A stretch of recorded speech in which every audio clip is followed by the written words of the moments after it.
Hello, I'm Ritvik from Group 11, and our group found this period of history extremely interesting and unique because we can view it really as a history of the world in relation to the North American continent. Uh, in terms of categorizing our events, we chose to do it based on the people who are involved in each event. And what we'll see is that the indigenous people are really at the heart of the entire course of history in this continent.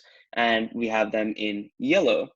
And we also have the major players in the European expansion, such as Spain, Portugal, England, being represented with their own categories, with Spain being in light blue, England being in dark blue, etc.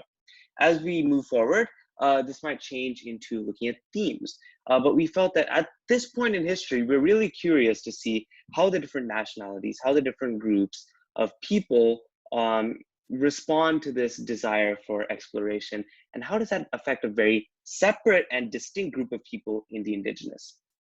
Now, with that in mind, we'll start with the introduction of humans to North America over the Bering Strait. Now, fast forward to about 9,000 years ago, we have the first agricultural development and the Kennewick Man. And as we discussed in class, the Kennewick Man is the most complete set of human remains from the ancient indigenous times, and it gives us a good glimpse into their lives. Now, let's fast forward again to the thousands in the Common Era, and we see that those ancient events tie directly to Chaco Canyon and Cahokia. These are two major indigenous settlements, which were very, very populated at the time, but we see that both of them collapsed during the medieval warming period.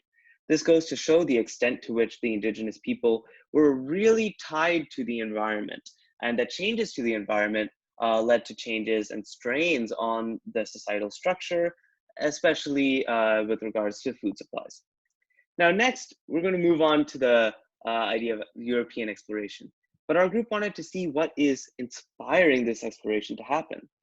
For that, we start with the Vikings in Newfoundland, which show that there were Europeans in North America before the Spanish. And then we include the Crusades and the Hundred Years' War. Now, we include these because they're key events in European history. But in our case, they very clearly fuel expansionary desires in many of the European countries, specifically with motivations of political gain, economic gain, spreading their religion, and spreading their culture. Now, in the case of the English and the Hundred Years' War, this is leading to the Plymouth colony, the fishing trade. But on the other side, we have the Spanish with Christopher Columbus, and this is one of the key events in our timeline thus far. Christopher Columbus arriving in 1492.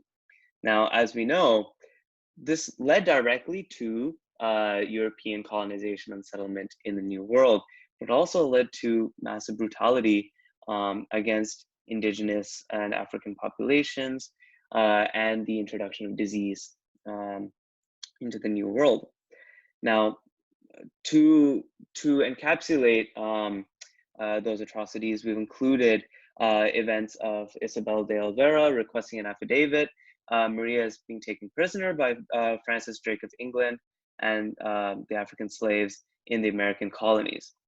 But we also wanted to include Bartolome de las Casas records of the Spanish brutality, because they are a clear view of what that brutality was like, and it gives us a way to reevaluate the early 1500s. Now, in a separate strand, we have the modern indigenous populations, Native Americans, and this is with a big bubble of the Iroquois Confederacy.